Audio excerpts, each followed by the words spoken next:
In just a minute, we're going to have a conversation with my close personal friend, Adrian Benjamin. The thing about Adrian is that he is a world traveler. He is literally always on the move. In this conversation, I'm going to catch up with him on his recent trips and try to convince him to become the global correspondent for Bottomless Coffee. I think he's going to go for it, but we're going to figure it out together. If you'd like to keep up with Adrian and his adventures, then I suggest that you follow him on Instagram. His username is pretty long, so a link to his Instagram is in the description. And remember to like and subscribe if you'd like more content like this in your feed. Okay, now let's get to the conversation. Okay, hi Adrian. Oh my gosh, I can't believe I get to see you again, finally. I can. Yeah, honestly, and that's a lie. I saw you yesterday. Yeah, exactly. I'm just a text message, a phone call away, whatever. Yes, yes. So you are, I want to say, the third person that we've had this conversation with in this new season, this new iteration, this new era of Bottomless Coffee.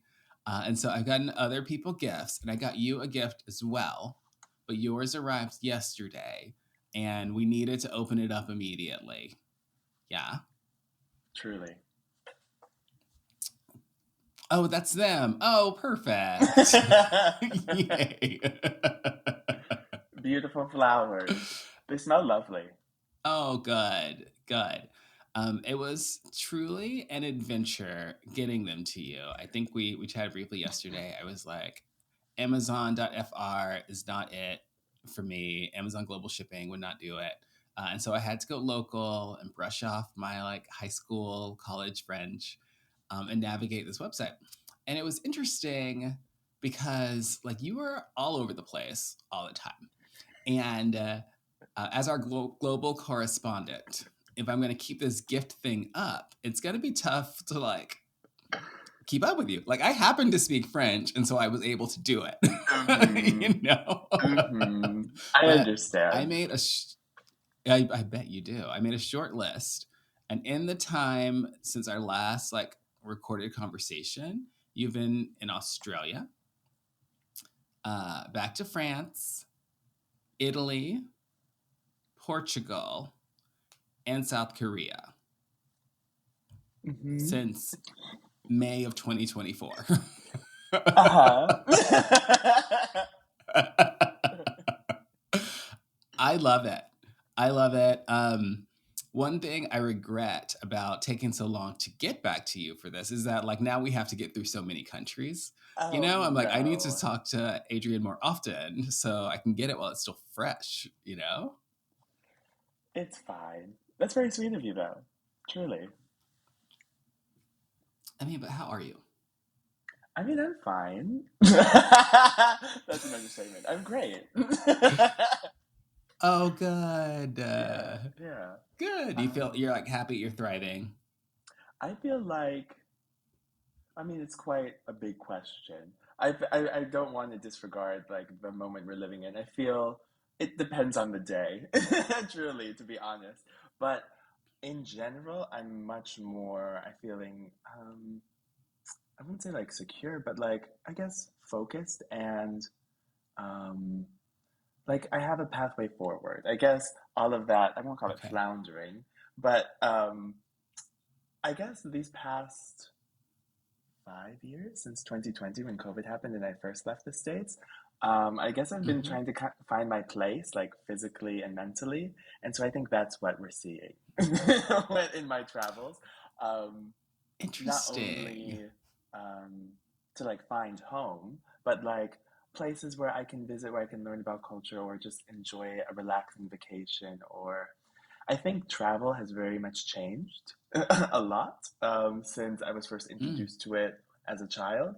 So I think, in short, I think I'm doing the best I can with what I have, and I feel very pleased with it. I think you're doing great. I think from the like an outside observer who's not there 24/7, like following every up and down, um, looks like you're winning. Looks like you're winning the game. Okay.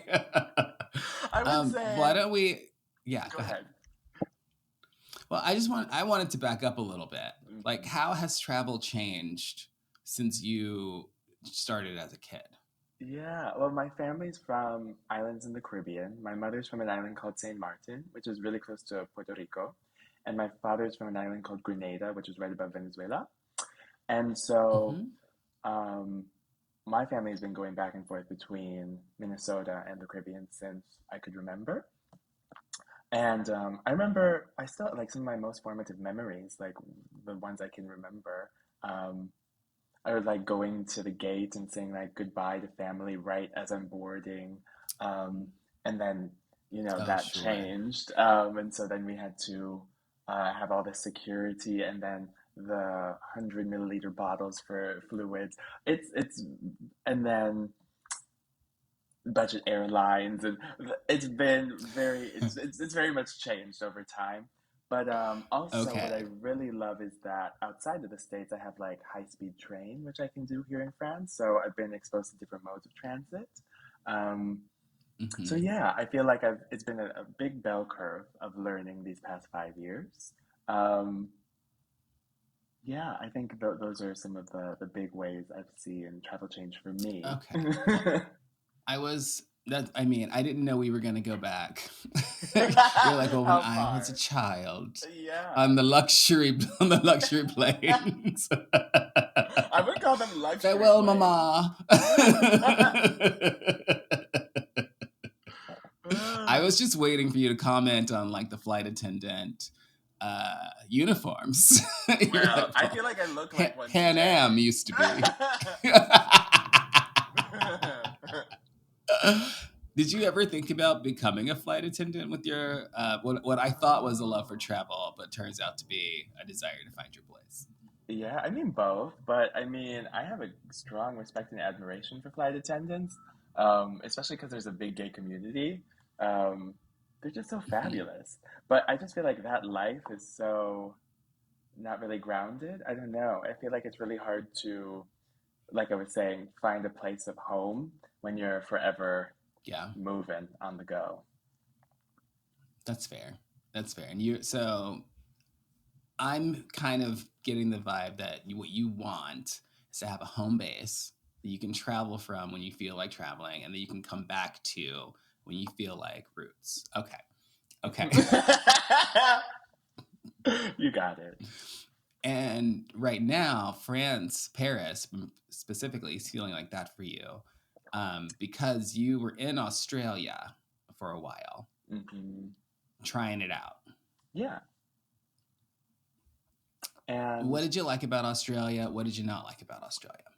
yeah, Australia was an opportunity.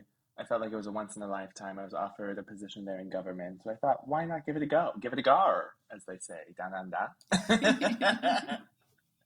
And I did. And there are things I really like about it. Like if you're really into nature, some of the most beautiful beaches and hiking, like real hiking, like you are in the wilderness. And they have Yeah. crazy animals, um, like dinosaurs. Um, so it's has a lot to offer, but I just felt like culturally it was very similar to the United States. And so it was strange for Mm. me to be on the other side of the planet and still feel like I was in the States because I thought to myself, if that's what I wanted, why didn't I just stay? Why am I here? What's the point? So it really, I Yeah. was like, oh no, no, no. Okay, not the move. Not the move. Yeah, no That's tea, fine. no shade. It wasn't for me because I felt as though after living in Paris, after I got to also live in Mexico City for a stint of time, I'm like, if I'm really gonna push myself out of my comfort zone for language and culture, this kind of feels very safe. And it doesn't feel like I'm learning much. It just feels like I kind of started where I was. And it felt trajectory for like career and personal life. It was like, Mm. what was all that for? So I've got friends in Australia, Nick and Alex, who I think you met. Hmm. And interestingly, like, so Nick moved to Australia and stayed. Hmm. And when we talk, he really highlights the ways that Australia is not like the United States. And so I feel like there's like a scale of difference that's, dependent on the person. And so he's like, it's like the United States, but there's healthcare.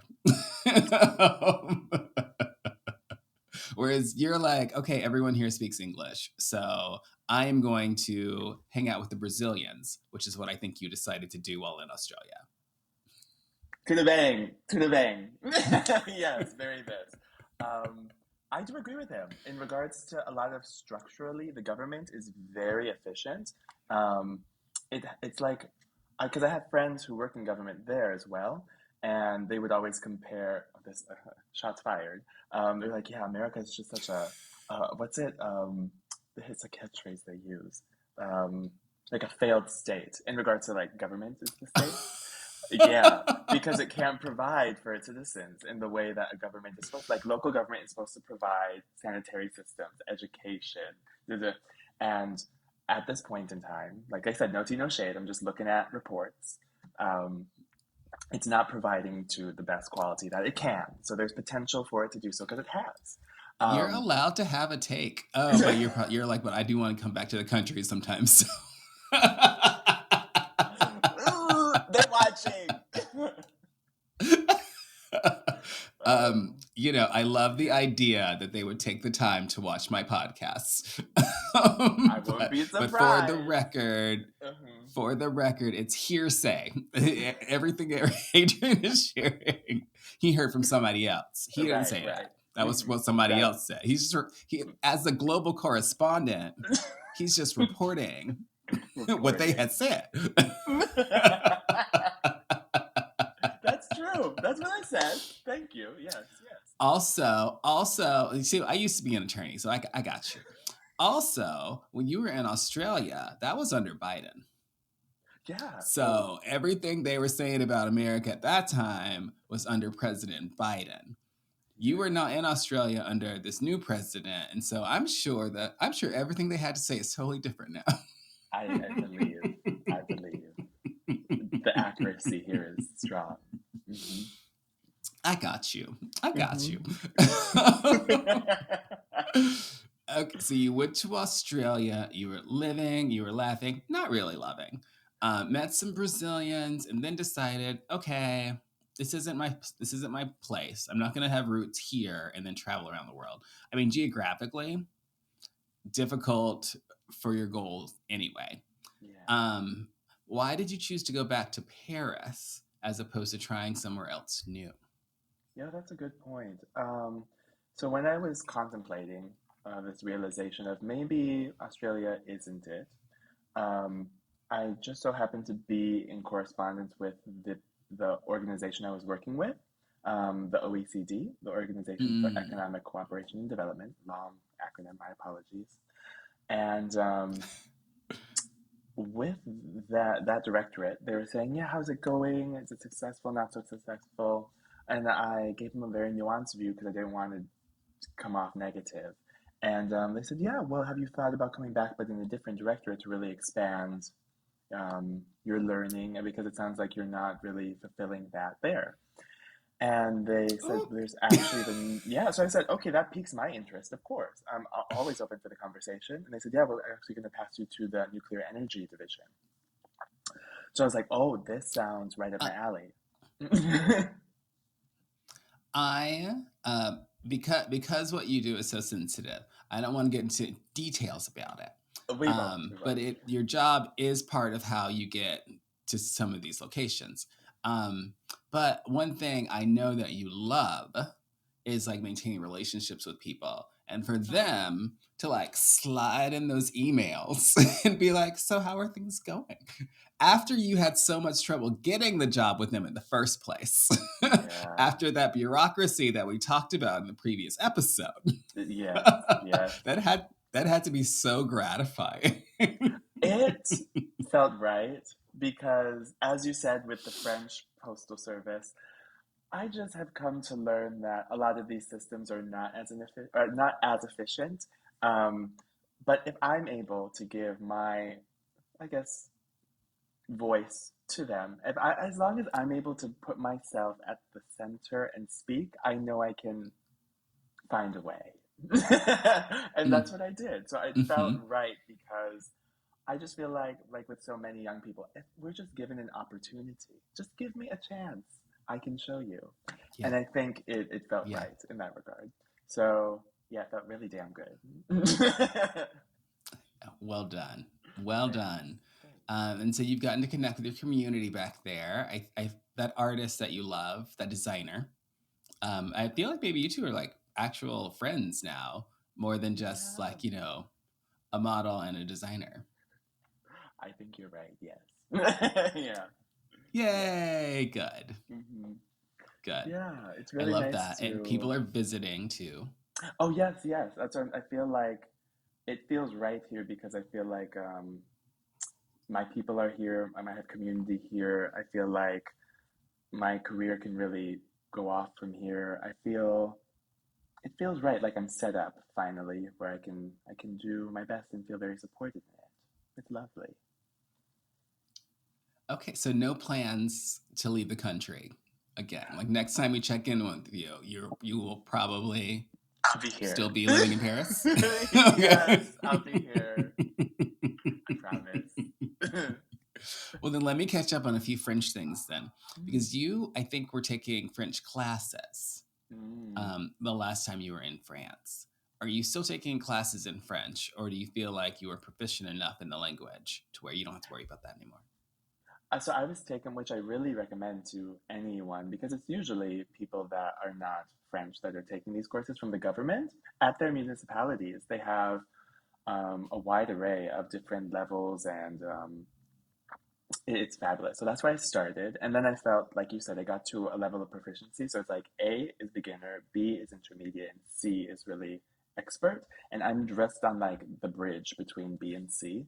And so I felt like, because I really threw myself in, I was doing it like 3 times a week, 2 hours per session. So that's 6 hours a week for like Mm. semesters because it's by the school schedule. So it's a lot outside of my work.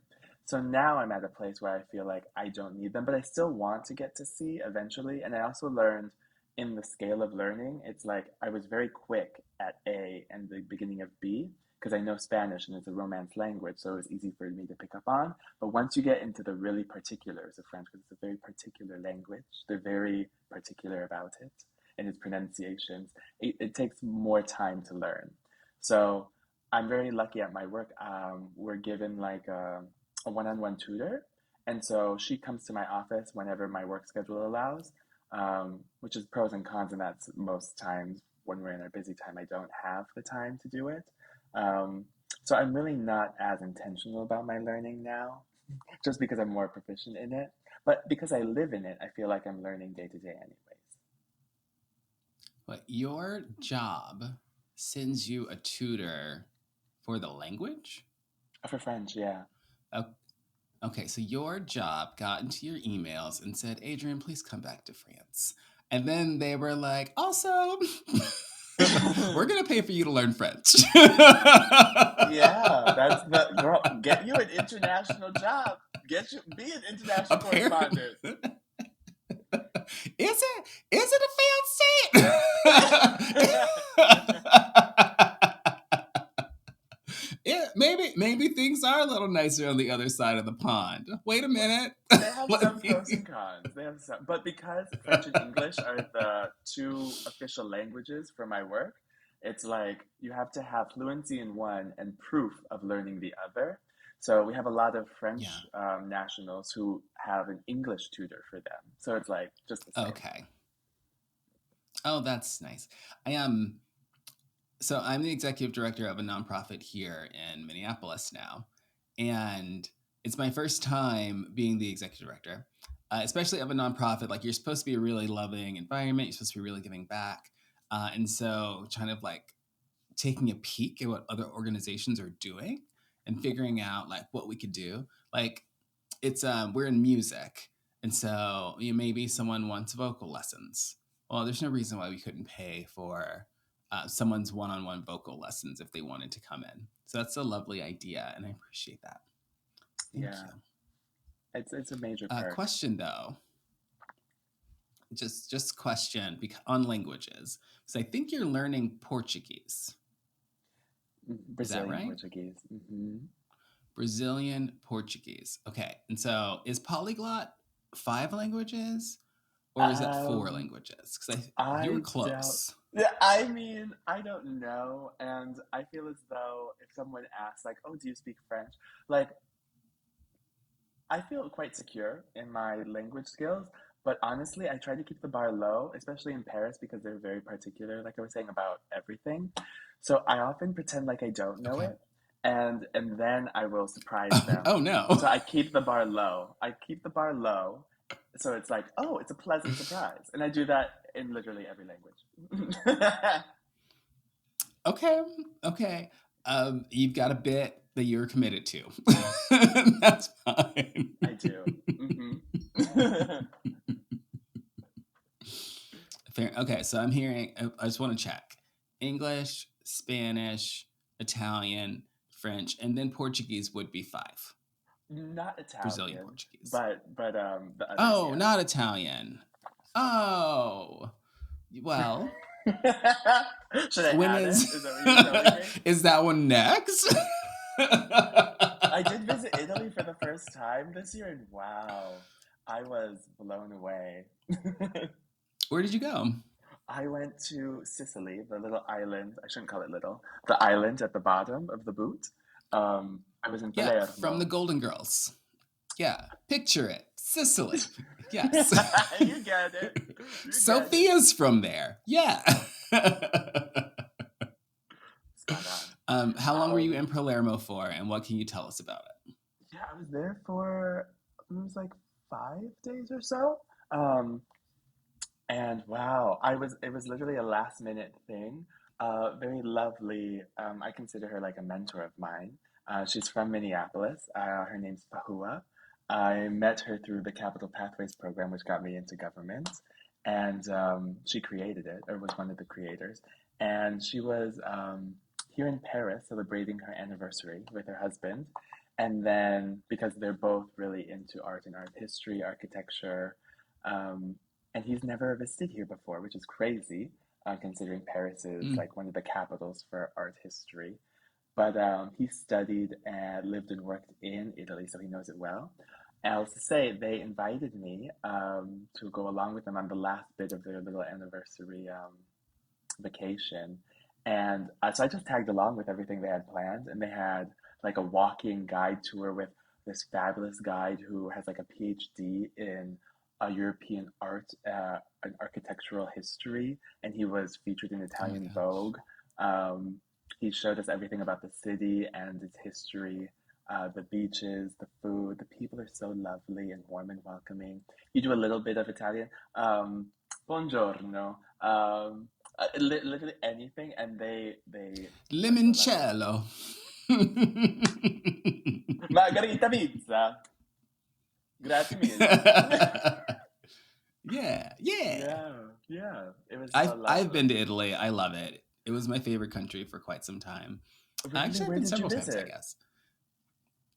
I've been to Rome. I've been to Milan. I've been to Firenze.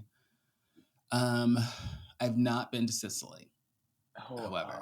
oh. But the art, like I can certainly understand how you can make a profession out of just like informing people about the art that's around them, but to be featured in like Italian Vogue for something like that is it's huge. So this guy must have really known what he was talking about. The detail was insane. Yeah.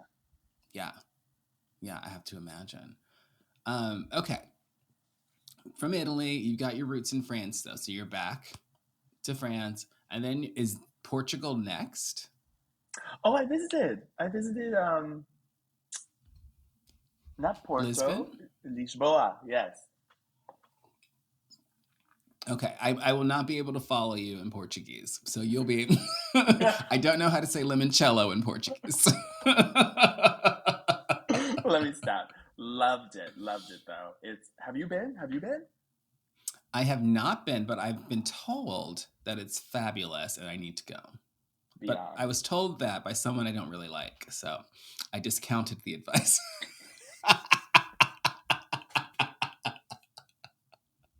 But Oh, now I I'd like don't to know hear this your person. opinion because maybe I will reconsider. Yeah, Yes, yes. Let's have an open mind. I'll lay the scene. So it's a Okay. very, but I can only speak for Lisbon. I don't know about, I know the other big cities, Porto, but the country itself is very small. And these towns are just so, well, something I think we talked about last time is like urban density. I love a dense Hmm. city because it's walkable, good public transit. Usually the produce is fresh, especially when they're on the sea, and good transports. Um, the languages you'll feel like you're like in the UN, just walking on the streets. You'll hear so many different languages. It's very international, and a lot of the Portuguese themselves, Yeah. they're the polyglots because so many visitors from all these different countries. So usually they'll have a very long introduction when they meet you as like a server or if you're at a museum or a show, and they speak English, Spanish, Italian, all of them. And then it's however that person Wow. responds, they'll continue the conversation, and there's no, it just felt so unpretentious, and it's really nice to have this lack of ego in such a space. The architecture, stunning, so much history. Um, I'm obsessed. Okay. Yeah. Okay. Very well. It's back on the list. I'm hearing art, architecture, and history in a lot of the places that you've been visiting. So that sounds like something that really like trips your trigger, so to speak, when it comes to places that you're going to visit. Yeah, and I'm all for like different types of vacations too. So there are ones where I'm all about, I want to learn, I want to take it all in. And there are others where I'm like, I'm literally here to just chill on the beach. So it really Yeah. depends what we're here for. Okay. So if you're going to take another beach vacation, and why wouldn't you be planning one already? Where do you think you would go back to? Like, what's the favorite beach destination in your mind? Yeah, well, I haven't been here yet, but I'm planning to go for my birthday this coming year to Brazil. Oh, you are going to Brazil. Hmm. I mean, you've got a couple of things like lined up. I am not familiar with Brazilian beaches. Like I know I've got friends in Rio, and they're like, "Oh, come down, come down, come down," and then I'm like, "I'm not coming down for a carnival or this this business. I don't know if I'll come back." You know, I'm like, it's too tempting, too much fun. Where in Brazil are you thinking about going specifically? I say hook me up with your friends because I definitely want to meet them, but I'm going to Rio. Oh, they're wonderful. Um, and I'm staying in Ipanema. It's so touristy, but I feel like for Oh, my first time in the country, I feel like I really have to do it because it's historic, especially with Copacabana right there. Um, I have mm. to go. I have to be there. So I'll start there, but Brazil is a huge country, and I definitely want to return to visit the Amazon rainforest. Um, Oh, sure. there are so many parts in Brazil that are just very different than Rio. So I know I have to return, but that will be the first stop. Oh, that's exciting. That'll be quite the adventure. I'm excited to have you back to chat us through that one. Because I'm, I think I've watched too many like nature documentaries. I'm on like what can kill you and the rainforest. Yeah. You were like, I'm gonna go to the rainforest. I was like, well, what about the ants? I hear the ants will get you. As if like no one ever goes to the rainforest, you know? Okay, I'm excited for that. But that one is like that's for your birthday whenever that's coming up. You've got another trip booked already that I think is coming up before your birthday, don't you? Yes, I'm going to Egypt. Obsessed. Me too. Obsessed. You told me about that, and there's this like giant new museum that's opening up, and The that's like part of gem. your trip, right? Hmm. It has been in the works for like decades, literally, without exaggeration. The Great Egyptian Museum, GEM, the Gem, it is in Giza. So Cairo is like, if not the most populated and dense city in all of the continent of Africa. And then just outside of Cairo is Giza, and that's where the pyramids are located. And it faces them, so you have the view. But literally, upon arrival, there is the giant Sphinx. There's the Yeah, there's insane statues that have not been seen before and have been renovated. There's Tutankhamun's tomb. There is, I'm, yeah, so history is kind of a big deal for me, as you kind of see. But I'm a bit of a nerd, so that's why. And I'm just really excited because I also plan to play with the camels and ride them as I admire the pyramids. Okay, I don't want to like intrude on your adventures, but I'm only ever seeing like photos and video that you're putting on Instagram. Oh, yeah. So are you actually taking like a million pictures and just posting like 10? Or like what does that Mhm. look like? And would you what's your camera roll look like? And would you like come back and share stuff like with photos of what you've done and what you've seen? Yeah, that's a good point. I really don't share a lot on Instagram and Facebook. My camera roll is like 6,000 photos and videos, Is and it? it's definitely over the data usage. I keep getting this notification. You need to back up because the cloud has been overloaded. Oop. So, Oh, don't lose oops. your phone. I know. They said if you're at risk, I'm at risk. So yes, to that I need to get on it. I'm not very tech savvy in that regard. I need to be better. I'll be better. But yeah, I feel like I have so many videos and photos, and they just love. It's like a diary, honestly, because I love how I'm able to go through by time, and what's really cool with the world map, it shows you by location, so I can say like, oh, what did I do in Cairo? What did I do in Mexico City? What did I Yeah. do? And I can look back, and my phone will shoot me memories of, you did this 2 years ago, and this is what you were doing. Um, and I feel like Amazing. even around my apartment, I have like art and yeah, photos from my travels to remind me of the lovely memories I Well, what if we start with Cairo, which I think is coming up next? made. Hmm. Um, and like after your trip, we'll just have a shared album. We'll take like 10, 20 pics and videos or whatever. We'll come back on the podcast and I'll be like, hey, what is this?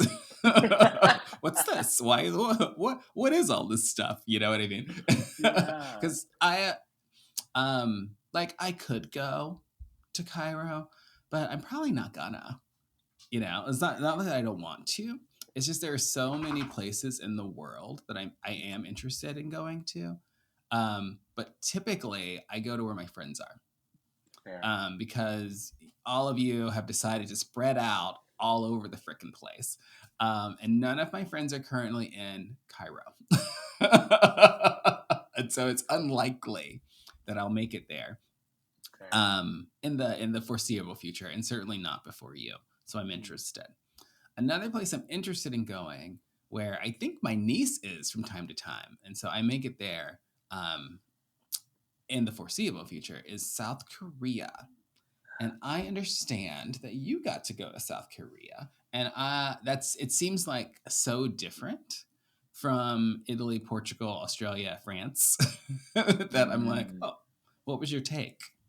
Loved it. I'm obsessed. So, as you have gotten a sense, I really do love travel. Um, because I feel like everywhere I go, I kind of like I take a piece of it with me, and I feel like I leave a part of myself there. I was very fortunate because like Seoul in South Korea has always been on my list because I studied political science and government Mm. in university, and learning about the demilitarized zone between North and South Korea, and that political history is dense and so wrought. It's like Game of Thrones, and that fascinates me. Mm. So that's why it was always on my list. But then the technology. They are 3008. We are 2000 and late. Like they are so ahead of the time. Beyond Oh, the gadgets they have, just the literally being in the city and going through their public transit. And let me start from the beginning. I was very lucky to go okay. because my work has a relationship, a positive one, with their government agency for IT. And they give a lot of money to my division so that we can do research. And we needed to hire an AI like senior specialist, and so because my work is a lot of administration, but I don't mean like an assistant. I mean more like think government administration, like think White House, think like running it. And so I was sent to Okay. basically administer the hiring process for this position. So I was there for 4 days, and yeah, for 2 days I was administering the HR process, but then I had 2 days to myself um, to have fun. And that's when I explored. And I'm obsessed with the Yeah. food. I'm obsessed with their skincare, which I'm wearing now, is some of the best in the world. Oh, I love their fashion. Wow. I love K-pop. Wow. I love, they have so much to offer. The culture is rich. And the people are so welcoming to foreigners, which is also something I highly respect and value. Because I don't know Korean, that's not on my list of languages. mm-hmm. But I will tell Mm-hmm. you, it is a difficult one to learn. And there's definitely a divide in that a lot of young people speak English, but there's at a certain age where the older generation does not, understandably. So I literally had to walk around with my phone at one point to translate. Um, but when I'm Oh, talking about technology being so wow, in the conference center where I administered the interviews, there was not any human staff. It was all screens. So yeah, what? so you literally enter this giant building, and at the doors that are automatic, I reserve the room. So I scan the barcode. It lets me into the vestibule. I have to use my phone, the Google Translate camera, so I can like read the screens because they're not in Oh, English sure. and there's no English option. It's all Korean, so I'm just seeing the Korean characters. um, but it was all very straightforward. So I'm just pressing buttons and going where it tells me to go. It was, I felt like I was living in the future. It was so crazy. Wild. Okay, so when you were because you mentioned AI and you mentioned how forward things are, I just assume you were interacting with like avatars, like AI avatars that spoke English.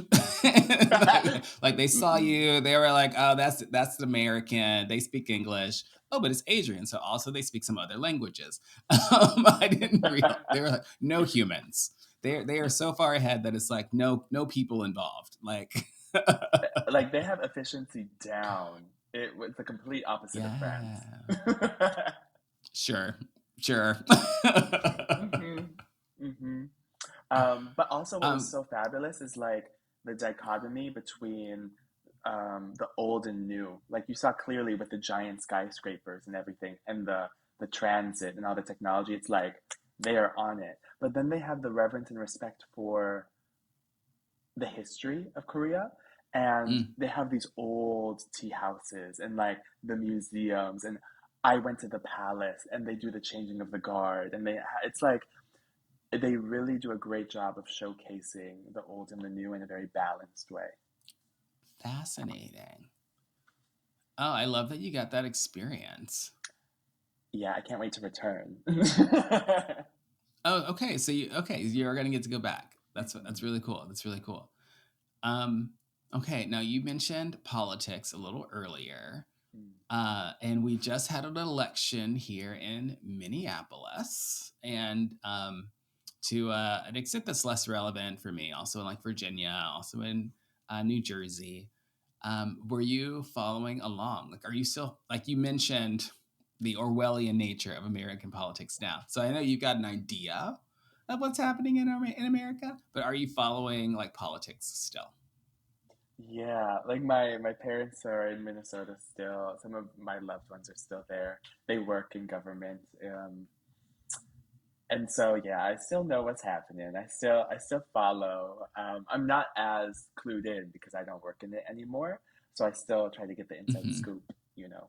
But yeah, I'm Yeah. keeping tabs. Okay. Okay. Okay.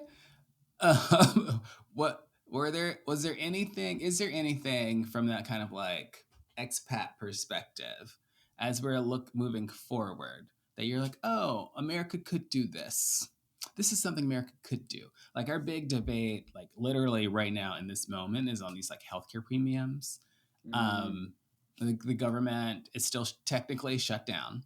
I think there's a deal going through now where like maybe it's opening up. But is there anything from your past perspective where you're like, oh, this is a good policy window for this, Mm. or this is a great opportunity for new candidates to stand up and take advantage of this moment? Are you having any of those political operative thoughts from your past work in politics?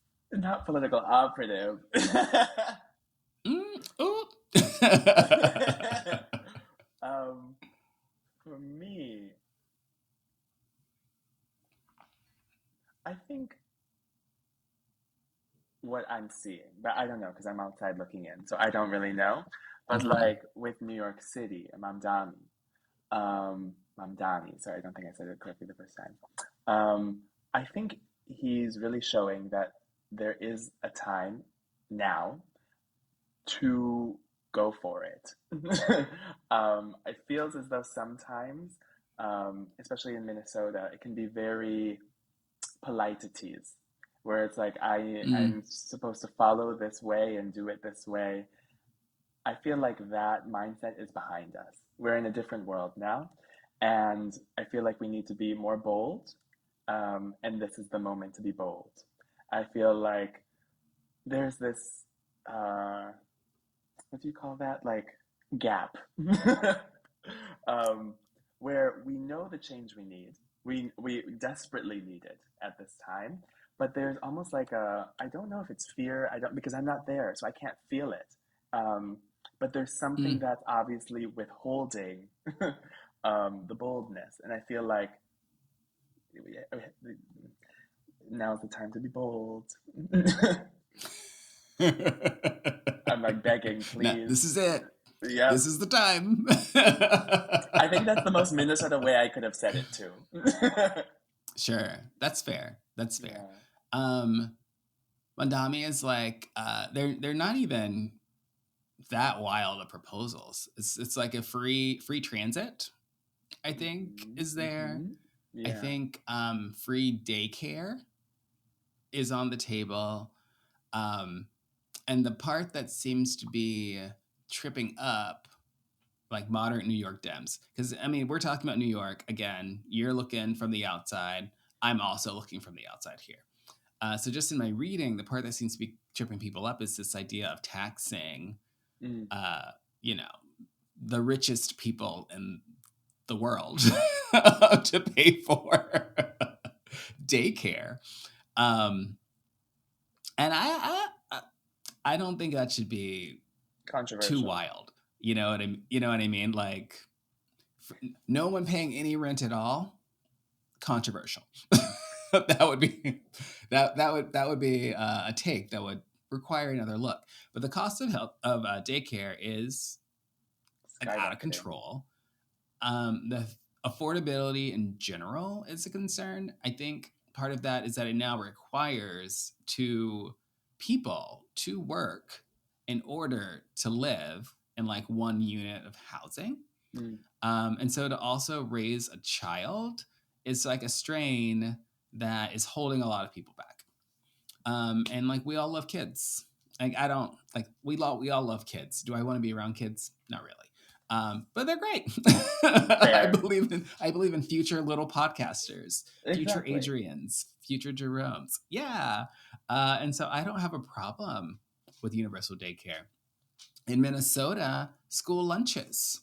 That Feed the was, yeah, kids. exactly. I don't see why that's And so we're controversial. what yeah, and so when we're talking about being bold, I don't think that's all that bold. I do think universal health care is like expensive Mm.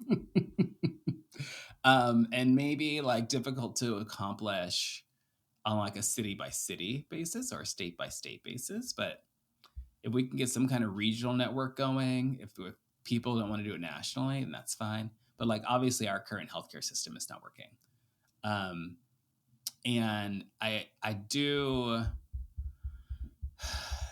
where I experience disappointment with our Mm. current political parties is that no one has a plan to replace it, to fix up the Mm. system, despite knowing for a whole generation now that it's not working.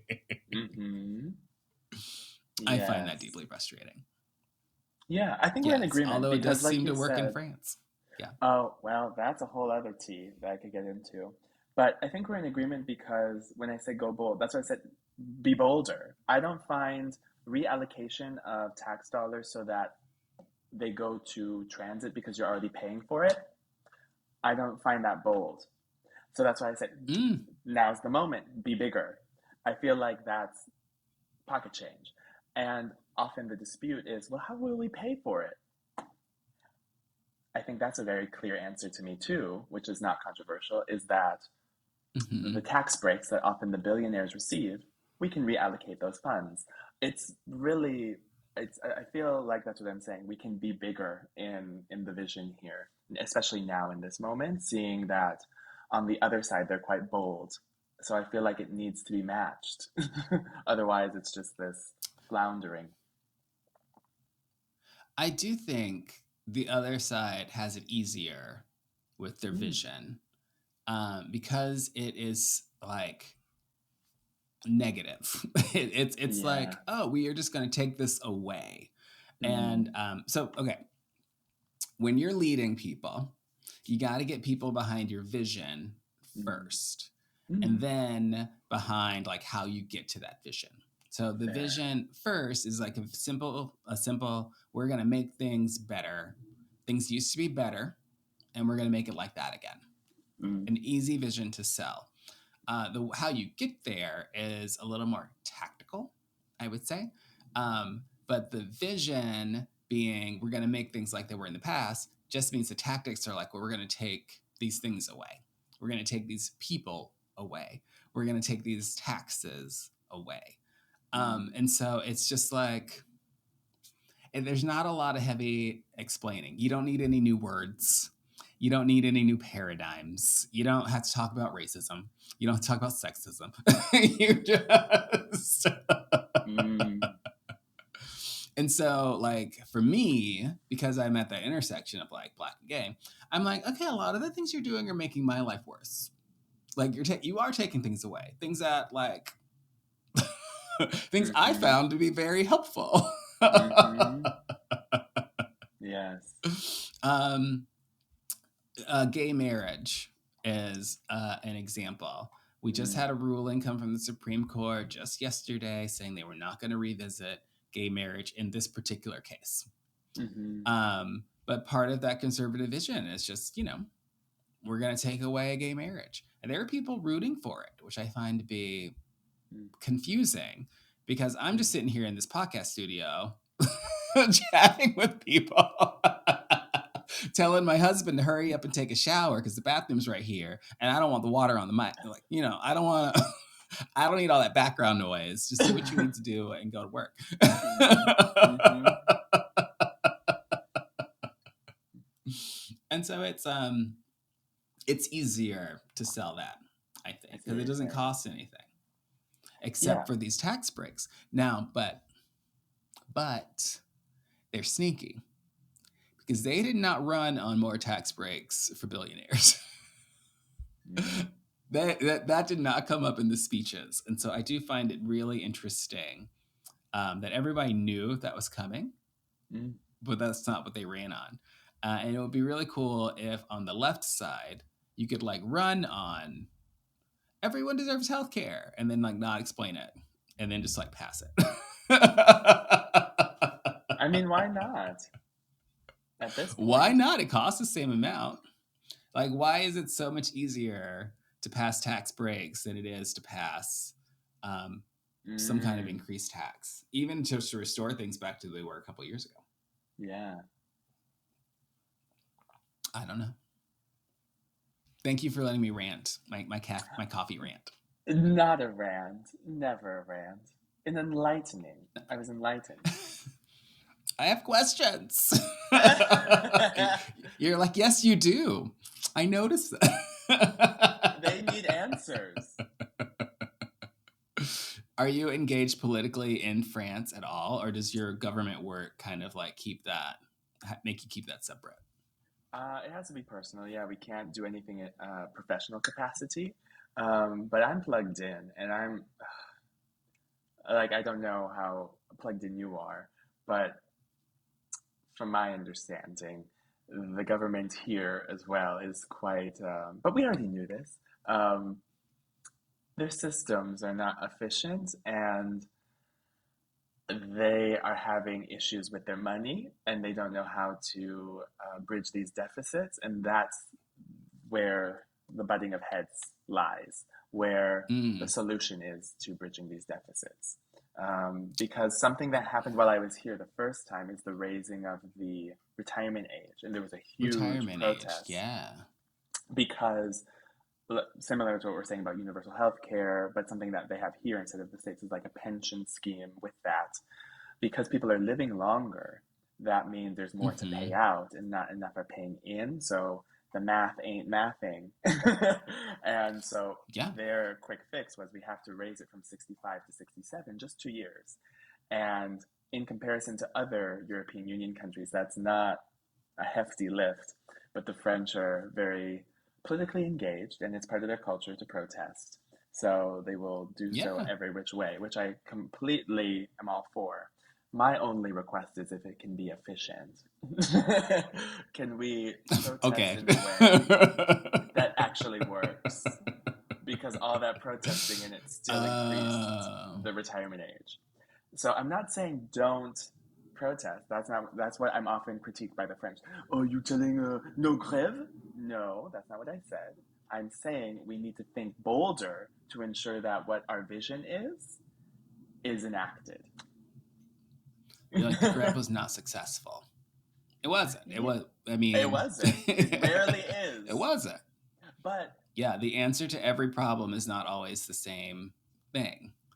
Um, yeah, so think differently. Maybe it's Grev and. Or thank you. I'm not. Thank you. Yeah, Yes, and yes, yeah. I agree. That's Um, fair. but similar to the states with the government shutdown here, um, Mm-hmm. the legislators could not agree on their leader, so we have a fallen government too.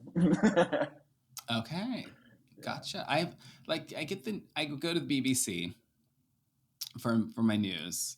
I would say once or twice a day, and Mm. so I every now and then what's happening in France does come up, and I think of you. I'm like, oh, Oh. okay. Adrian's department is not in the news. Thank goodness. Yeah, that would be bad. uh, Well, thank you to our global correspondent, Adrian, for coming on, catching us up. This is almost like a summary of your travels over the yeah. last year. And like next time you come in, I really do want to dive like deep Mm, and get into like that Cairo experience, that yeah. Brazilian experience, because I think people will find that really interesting. Oh, but also I should tell you that Aaron wants to go to France again. OMG, just let me He know does. dates. I'm like speaking of my husband who makes the noise over there. Um, uh, he has been watching these boys, these gay guys from Canada, bought like a dilapidated castle. I know exactly what you're Do talking you about. know I them? just followed them on Do you Instagram. really? It's like Castle Poseidon or something. Yeah, yeah, And yeah. so and so we love a renovation anyway, and so he's following them weekly. Just this last week, we were like, are they fighting? They see. I feel like they're being like, like Tom is being mean to the other one. I was like, I hope they like have a nice meal and get back to being friends. Um, but now he wants to go to the Loire Valley or somewhere and like have some nice wine, maybe stay in a castle or do that. And I was like, Adrian would love that. That Let was me my first know. thought. Duh. Hello. And so maybe we'll get to do your Cairo catch up, and then also like I can finally be on your Instagram in your travels. Yes, that would be fabulous. OMG. Yay! Yeah, Yeah, we'll see if we can make it happen. great, great. Well, thank you so much again for the Okay. beautiful flowers. They're so lovely. Yay! I love you. You're fabulous. You deserve more than flowers. And I hope you just have a wonderful, wonderful day. You too. Thank you, truly. Okay, that conversation was interesting. I don't know about you, but I feel like I left a little bit on the table because I wasn't expecting Adrian's travels to intersect with his desire to find like a sense of place in the world. Please expect me to dig into that more as he comes on as our global correspondent, which I think will be really exciting and make for some really fun conversations. Also, I would really love to get my hands on his camera roll and see all of those pictures, you know? So I'll definitely get him to share more of those with us in the future. Thank you, Adrian, for sharing a snippet of your adventures and your political opinions with us. We're deeply grateful. And thank you, everyone else, for tuning in. Remember to like, subscribe, and comment if you want more of this content in your feed. Okay? Okay.